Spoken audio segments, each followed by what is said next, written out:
I hereby introduce to you Mr. Michael Veazey. Hi, welcome to Amazing FBA. This is your host, Michael Veazey speaking, and this podcast episode is brought to you by Reliable Income, led by Adam Hudson. Reliable Income is an Amazon community and course, and Adam Hudson is an Amazon seller. He's doing well over 7 figures a year now, and also a very straightforward Australian. And in a sea of hyper Americans, that is quite a refreshing change. Adam will tell you it straight when it comes to how much money you need to private label, which is measured in the thousands of dollars these days, not the hundreds, and how long it takes to really get a private label product off the ground when you're working alongside the day job, which again is measured in months rather than weeks.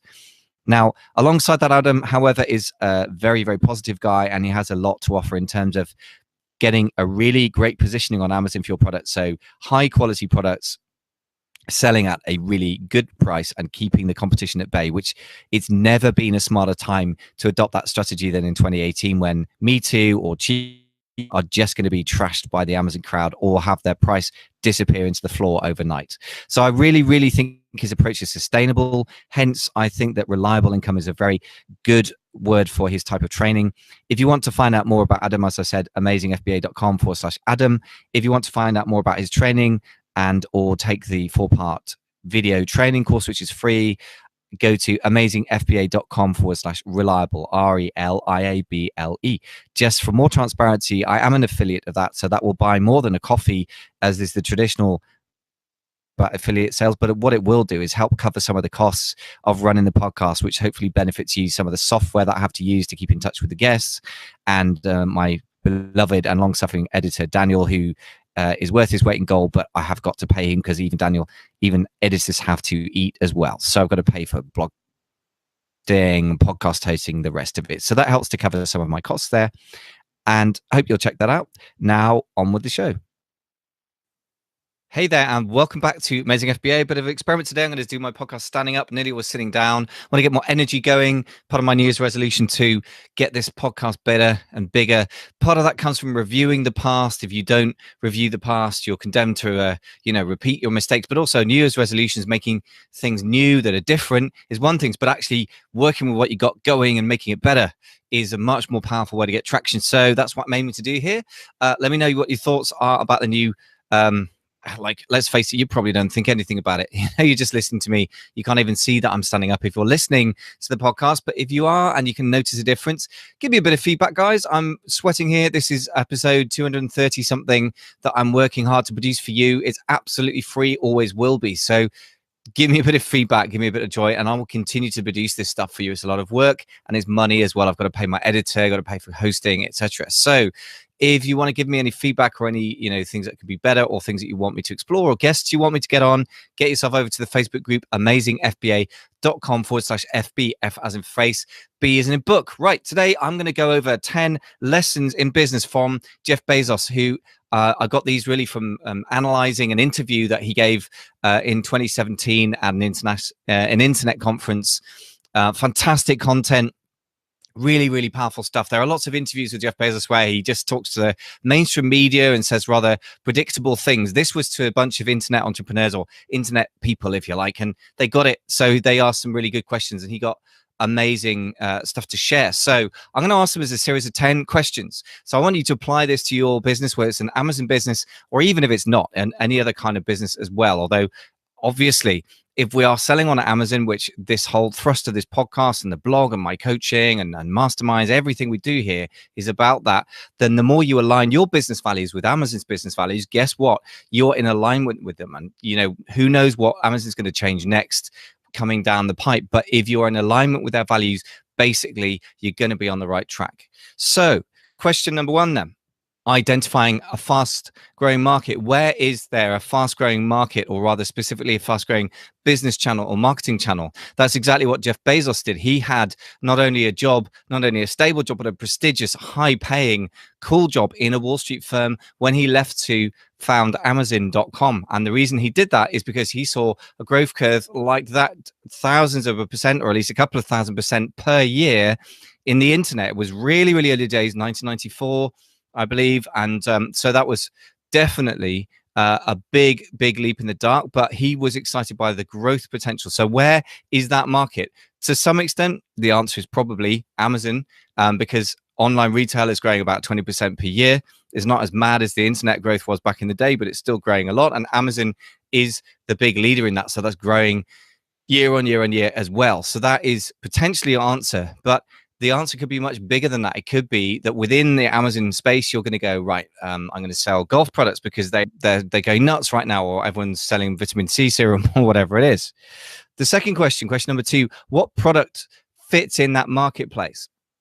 Jeff Bezos famously constructed his business plan when he was driving west across America from famously going west. It's the classic American dream, to Seattle, Washington, because he thought that he would get a load of good programmers there because Microsoft was there with all their programming talent. And he knew that he needed programming talent and it was going to be selling stuff on the internet. But what stuff? He actually figured out on the way in the car, apparently. I hope his wife was driving at the time. But he famously considered quite a few things, over 10 product categories. I'm not sure the exact number anymore. And he plumped for books. Is that because he wanted to create a bookstore? No, not really. That was the wedge, as it were, in the door that would get him inside the game. But really, it was about the internet, the marketplace. So that meant that he wasn't a product-centered person, really. He was more centered on the internet as a sales channel. And that was one part of his vision, is how big that could be. And nobody else really took that seriously. Nobody knew what it was in 1994. And the other thing, and I remember being at university in 1994 and vaguely seeing people using email and thinking, oh, what's that? That's for nerds, so more fool me. Jeff saw it, I didn't. That's one of the differences, right? So are you right now overlooking some opportunities? As a sort of side question to that. The next question that comes out of this is, are you willing to get your hands dirty, or are you willing to be hands-on? So Jeff Bezos, once he decided on what they were going to sell, books, he just basically hired some space and a few people, and they started sorting the orders, and they would go and buy them from wholesalers. And by the way, so there's nothing wrong with starting off wholesaling, because that's what Amazon did. You don't have to start with private labeling. Just a hint there. But if you model what they did rather than what they say, I mean, that's often a very, very powerful thing to do with wealthy people, and to see how they actually got wealthy. So Jeff Bezos started off basically being a middleman, and his thing was, he understood the internet as a channel, and the booksellers that sold him the books basically didn't.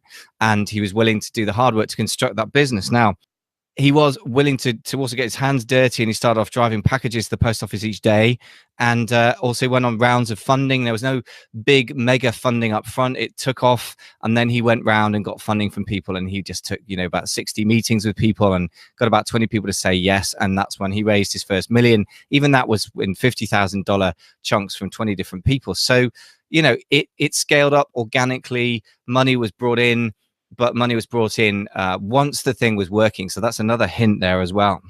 Question 4 is an interesting one. Do you proceed adaptively? And I think what he means by that is simply you try something out, you have a success, you double down on that. Now, a lot of us try and have a big business plan. And of course, you should have a business plan. As they say, failure to plan is planning to fail. Nevertheless, Jeff Bezos was a smart enough guy. By the time he went over there and in his early 30s, left Wall Street and was headed over west to the west coast of the States, he created a business plan en route. So I'm sure he knew the importance of having a plan, or rather going through the process. But equally, the reality is you have a plan. And as Mike Tyson said, everyone's got a plan until they get hit. And by the way, I'm not a big fan of Mike Tyson for any other reason, but that's a hell of a quote, because I think it really feels like that when you start off on Amazon. You do a course, as I did, particularly. It's a shock, because you get out there and the course says you do 1, 2, 3, 4, 5, 6, 7, and then you get step 8, and then you get your cash coming in, and that's it. But actually, real life has other ideas. So, proceeding adaptively is possibly a rather fancy way of saying, when you get hit, what do you do next? Or you put your products out there and it goes off like crazy. Okay, now you've got to scramble to put other things in place. If the sales side works, you've got a delivery problem, or you've got a supply problem you've got to solve. If the sales side doesn't work, then you've got to overstock inventory, you've got a cash flow problem. And sometimes the biggest cash flow problems come from selling a lot. So in other words, whatever happens next is probably not going to be exactly what you planned for. It might be a bigger success, it might be a smaller success, but you've got to really respond to what the marketplace does, what reality tells you. And he said, really very interesting, everything that's worked for Amazon has come back to being customer focused.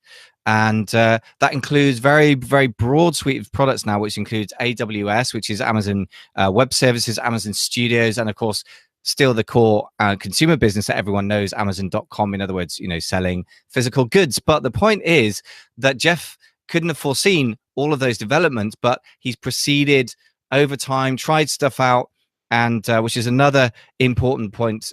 Tried stuff out and seeing where the market has led, rather than having necessarily a kind of idea that you can even plan the future, but you can have a vision. To have the everything store was his vision, and that has panned out. But equally, other things have come along that just made sense once they're in that situation. The Amazon Web Services, for example, made sense because of having all the computing power to deal with all the warehousing and of course, dealing with orders and the sales side, et cetera, et cetera, et cetera.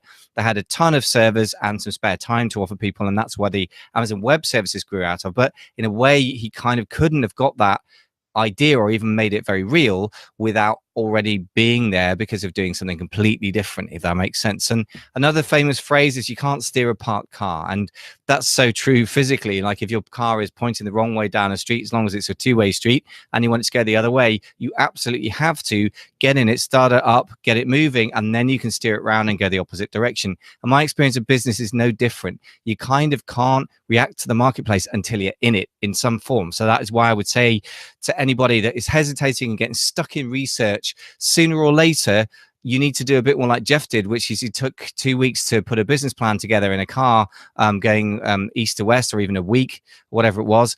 And yeah, I guess he was pretty experienced at putting business plans together. The point is that he spent 2 weeks on that, and then, a year trying to sell books, and it took off. Okay, many people try these things and they don't take off. Something else you got to plan for. But the point is, a certain amount of planning, thinking things through was very, very important. Seeing an opportunity, very important. And then taking action and seeing if it is actually an opportunity or just an idea that nobody else is interested in, right? Question number 5, what is the center or the focus of your business? So Jeff Bezos was pointing out that there are many ways to center a business. For example, you can be product-centric. And if he decided that he wanted the best bookstore in the world and he was only going to sell books, that would be a certain form of product-centricness. If you decide that you're Coca-Cola and you just sell this one drink, then you build the entire company around one product. And that can work. That can work very well. You can be technology-focused, and certainly Amazon is one of the great technology companies.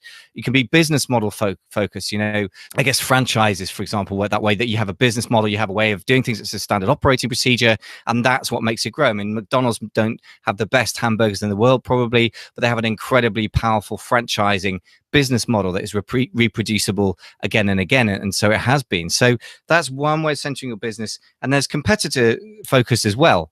Now, the interesting question about this is really to become aware, unconscious, if you are running a business or you're about to, where are you really? What is the center of your business? Because it's very important to be aware of this. So I became aware that actually I am, as he would put it, competitive focus. So I'm following other people, I'm seeing what works, and if I see it working, I try and duplicate it as quickly as I can and put a bit of a spin on it. So that's the traditional private label model. That's fine, but you need to know that what you're basically doing is being competitive focused. And if you're going to do that, you need to do it really, really well. A lot of us kid ourselves that we're building a so-called brand, and that's kind of about a certain market of customers or potential customers, but it's not really, because all we're doing is copying other people. So I think what's very important for me from that is to be very clear. What is the actual center? The question might then arise, okay, what do I want it to be? Because I don't want to be competitive focused. I want to be focused on a certain type of customer. And in which case, then you need to focus on where is that customer. If it happens to be people in their 80s who don't like the internet, then you may even not sell on Amazon.com. So the point is, there's a different focus for your business. As I said, there are lots of ways of doing it. Many of them can work, but you need to be very, very clear about this. Now, obviously, the customer focus of Amazon is legendary. So clearly their focus, indeed their obsession, is the customer. And so question number 6 then, are you focused on your business center? If you think that you're really close following competitors and you're just innovating on slightly, but basically you're copying what they're doing and doing it a bit better, quicker, faster, more aggressively, which is the classic private label business model on Amazon, great. Okay, but are you really, really, really on it with that? Or are you vaguely building a brand and fantasizing about stuff that isn't really relevant to that game? Or are you obsessively focused on your customers' experience? Do you hang out with your customers? Do you go in forums and on social media with your customers? Are you a member of your customer market? Do you want to make the best widget in the world to solve a very specific problem? Do you know what their real problems are of your target market, exactly who they are, who is your target person, for example? And I think that's also a very, very important question. And then going into 2018, the close following competitor model is going to get harder and harder. I think you're going to need to blend that a bit with more innovation, which comes to question 7. Do you innovate? Innovation is part of pleasing customers. And Jeff Bezos was saying that being customer-centric is definitely what Amazon's all about. But that doesn't just mean listening.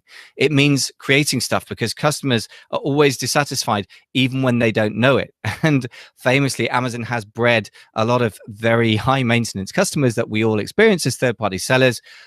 Okay, we can say, was that a great thing for humanity? I don't know, but was it good for the customers? Do you get a better experience as a customer on Amazon? Absolutely. And I am definitely one of those people. I'm a Londoner by now. I guess I've lived here, 2.5 years. So they are terribly impatient people, and we want everything yesterday. And Amazon has helped train me to be that person as well.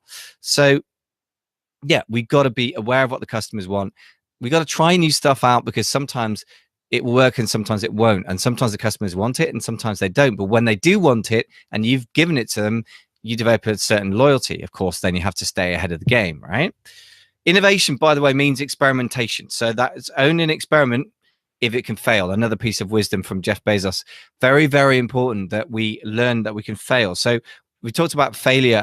It's not messing up something you should know how to do. If it's not new to you or your company and you've just done something wrong, it's a failure of execution, not genuinely, forging new ground. Then you should be looking hard at that. Heads might need to roll. You need to just tighten things up. That's not the sort of failure we're talking about. We're talking about trying out a slightly new widget with a different spin on it that just doesn't take off. And it had the potential to take off. And we'll talk in a second about why it's really, really important to do that. In fact, I think question number 8 is the next one, which is, are you looking for asymmetric returns? So in other words, he talked about the importance of placing some big bets and how the internet works, and comparing that to other activities in life. So if you have a 10% chance of 100x return, you should probably take that investment. But that means it will still fail 9 out of 10 times. So you have to be prepared for failure. You have to have the mental resourcefulness. I think the time frame within which to experiment, and we'll talk about time frame in a second, the money behind you as well to do that, so you don't, quote, run out of runway, as they say, for startups. And I don't think you need to come in with crazy amounts of money and come up with crazy innovations. Jeff Bezos was not Steve Jobs. He wasn't trying to create a brand new product that people didn't even know they wanted yet. That is genius. That is not Jeff Bezos's genius. It was giving them books, but via a new channel, and it was giving them quicker. And basically, it was, it's still a big chance, but it wasn't the sort of chance of a crazy experiment, but it still had a probably 1 in 10 chance of succeeding. So interesting thing about this, he's already always talking about asymmetric returns in his shareholder letters and in meetings, apparently. And I can understand why. Now, his analogy is about baseball. We can make it cricket if you want to be more British about it. So in baseball, if you swing for the fences, you will get more singles, but you'll also strike out sometimes, although you won't connect with the ball. But if you have a home run, it's capped at 4 runs. Now, the cricket equivalent, if I won't remember back to my school days, is that you can hit single runs and play defensively, or you can swing for it. But if you go for it, you'll miss it more often. You get bowled out more often. And when you get it, the maximum you can get is a boundary, so 6 runs, if I remember rightly. Not a big cricket fan, but I seem to remember that. So the point is this: it's capped at a very low level. So the way you play the game has to be more defensive if you're going to win. And I'm not an expert in cricket strategy. God only knows. That's my games teachers at school would tell you. But the logic is there, right? Whereas in business, every so often you swing for a big home run and you get 1,000 runs. So what that means is the logic, the business case for being quite aggressive in an environment where that is possible is very strong. So in other words, it's very rational behavior to go completely nuts for it, miss quite a few simple home runs, simple wins rather, but then hit it out of the park, as they say in the States again in baseball, and suddenly that wipes out all your losses and puts you into wins. It's kind of the venture capitalist approach to investing as well. So it's the right business decision to experiment more as well. Question 9, what time frame do you operate in?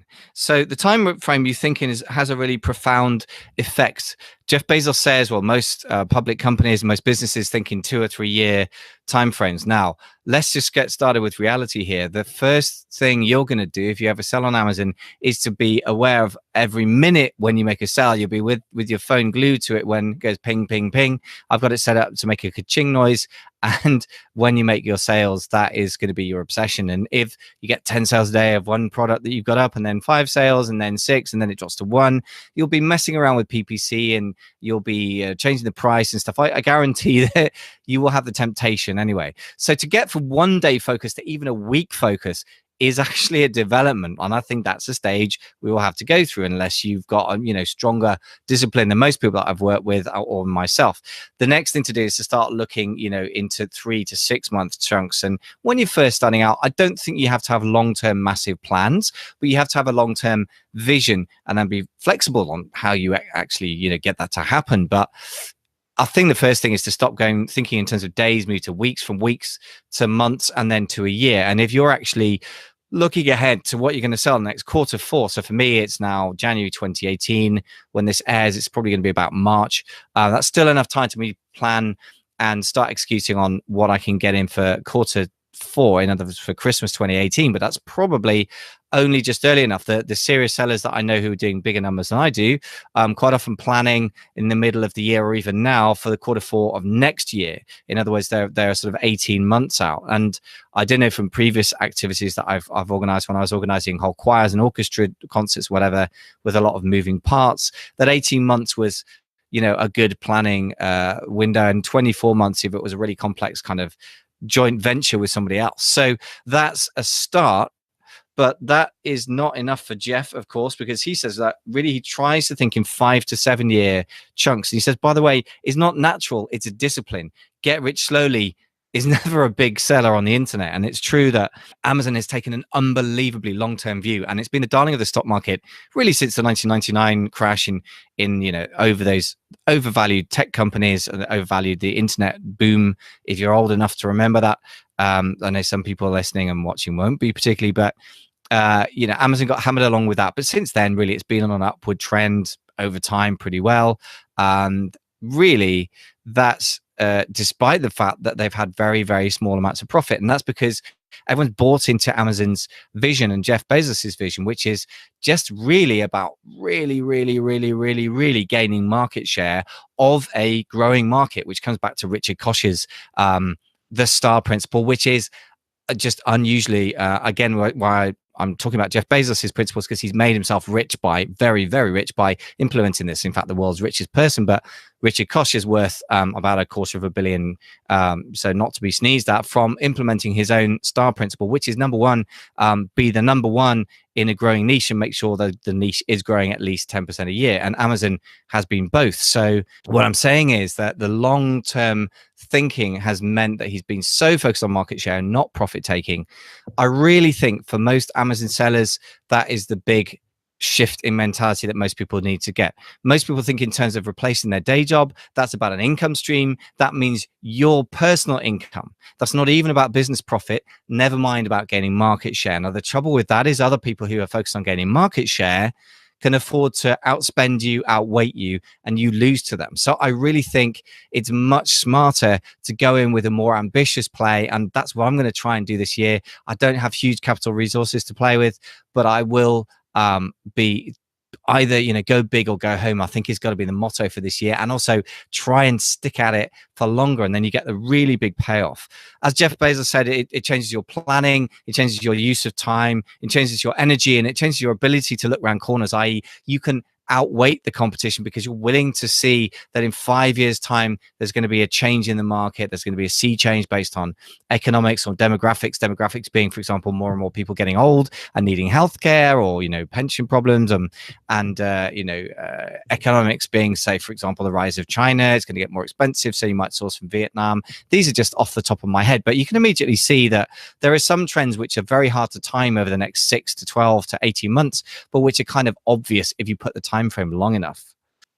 So question 10, the final question, what are your big ideas? So basically you are already getting the hint that if you have a big time frame and a big vision and a real center and a focus to it, you have a sense of, how can I put this, a presence and a definition of your business, which is about leadership in the broader sense. Now, it's very, very, very easy to get very pretentious and talk a good game and make no money. And like God, I have fallen into that trap in the past. And to some extent, I am that person now. I'm a words-based person. I do take action as well, but I could really do with upping my action a huge amount. I know that I'm ultimately more of a communicator than an amazing product person, for example. So insofar as I'm going to grow anything significant on Amazon or on the internet in general, including Amazing FBA, it's got to be about communication for me. But nevertheless, the big idea, whatever the physical form of your product or your business, has got to be there. Now, the interesting thing that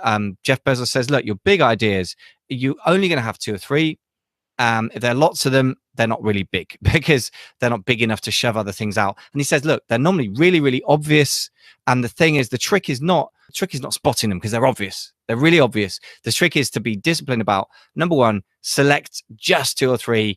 And number 2, really focus on getting those things implemented at all levels: strategy, logistics, tactics, hiring people, product choices, everything else you do, allocation of cash, so that everything lines up together. And that's really what he says leadership is. And for Amazon, it's really 3 things that are very, very, very consistent over time, which is all about the customer-centricness. So that's kind of the center, or what's the focus or the obsession of your business, is the number 1 question, I believe, to answer. And then what follows them from that with Amazon? Okay, he said, Jeff Bezos said, okay, so what's Amazon going to look in 10 years' time? It's very hard to know on the outside what it would look like. And if you look back 10 years, AWS, Amazon Web Services, they're basically that's there for developers and people like the CIA or whatever to use as an information processing and developing platform. Let's put it in non-techie words. That was just a kind of gleam in the eye. That's now a big part of their business. That's harder to see coming down the line. But what he said is, okay, but imagine if you just look at the core consumer business, it's hard to imagine a time when the customers won't want lower prices, less selection, and slower delivery. And if you can just play a mental thought experiment, somebody's not going to come up to you and go, well, I wish thanks, Jeff, amazing business, and thank you so much for the wonderful products, but just one thing, I just wish you could deliver it a bit slower. He said it's so inconceivable to him that somebody would say that really it's not going to happen. And you can tell, therefore, that's a very stable idea as well. So there might be lots and lots of different business practices that are put into place in order to speed up the customer delivery. It could be drones. Famously, they've been experimenting with that. The quickest delivery Amazon has done recently, I think, is 14 minutes from order to delivery. It's just insane. That was actually in Cambridge, England, because at the moment the FAA, the Federal Aviation Authority, is not allowing that sort of stuff in USA. As I understand, I may be behind the times with that now. But the point is, it could be that it's artificial intelligence so that they have a better understanding of the flows of things around the place. It could be delivering products around the country and the USA to different fulfillment centers in ways that are counterintuitive as well, etc. And they could be use of robots. There's lots of physical manifestations of that idea, and those are in themselves huge projects when you're dealing with a company the size of Amazon. But the point is, they're driven by one simple idea: get it to the customer quicker, because that's stable over time and it's never going to get out of fashion. Indeed, the competition is going to make it even more essential. The second things, the other things, for example, ever greater selection. Again, Amazon is totally focused on that. One way they dealt with that is to bring in third-party marketplace sellers such as ourselves, and there are now 100,000 of us doing over $100,000 a year. So more or less making a living. I mean, that's kind of towing the line, but that's, at least there are, tens of thousands of people making basically they're living on that. And that's an example again of a way that Amazon has dealt with this obsession with trying to give vast selection and lastly low prices. And again, having a lot of people coming in and competing with each other with similar products tends to drive down prices. Those last 2 points, by the way, are when the interests of Amazon and the interests of the third-party sellers and the customers diverge from each other. Really, we want high prices and really rubbish selection in the niches we select, because obviously that means that we get to keep more of the market share if we have small selection, and high prices means more profit for us, right? So there is basically a conflict there, and the way to deal with that is, I think, to find the sort of selections that Amazon hasn't really got there yet, and be in there first and do exactly what Amazon did, which is basically two things that comes down to the very first question, very neatly, actually more neatly than I'd planned it, which is number one, find a growing market, and number two, get in and how do you dominate that? And the answer is really grow very fast. So I think that is the only solution you're going to find to this deliberately hyper competitive environment that Amazon has created. But nevertheless, hyper competitive, which is really tough for us sometimes. But by their customer obsession, what they have is a tribe of very, very loyal customers. 44% of all web searches now in the USA, I believe, start on Amazon, at least ones that are shopping-led purchases, if you like, which means that Google is still part of the picture, very major, but Amazon has now become the go-to place. So that's a kind of loyalty that's taken them decades to build. And we get to benefit because if we can rank a product against the competition, which is the main thing we got to deal with, then we get to be exposed to incredible numbers of people who are there to shop, not just to surf. And that makes all the difference. I'm not even searching, as they say, the three types of people look on the internet: surfers, just idly looking at cat pictures; searchers, they want some information, they want an answer to a question; but shoppers, they got the wallet out and they're going to buy. And the thing is that Amazon has their credit cards on file. Not only that, but they have their trust, which is so important, which is why I cannot emphasize enough. If you want to start your own e-commerce store, first of all, you've got to get the people there, which is really hard. It can be done. I'm getting people to my own website here right now with Amazon amazing FBA, and that's not a physical products business. But if I were, I'm not bothering to do that with physical products because it's so much harder than Amazon, because they have the shoppers there. And then you've got to get the conversion rates. And again, e-commerce sites, if you're doing well, 1%, 2% conversion rates. Amazon, quite often on my products, I get 25 to 40% conversion rate range, depending on how I price it and what the market's up to at any given point. But that's insane. So never forget that we have a vast opportunity in front of us with Amazon because of that demand side and the conversion side. The traffic and the conversion alone are the reasons to be on Amazon. You've got to compete. You've got to be sharp. You've got to be smart. You've got to have a lot going for you. But hopefully these 10 questions will sharpen and hone your game and make 2018 the year for you to get into Amazon and kill it. Thanks for listening.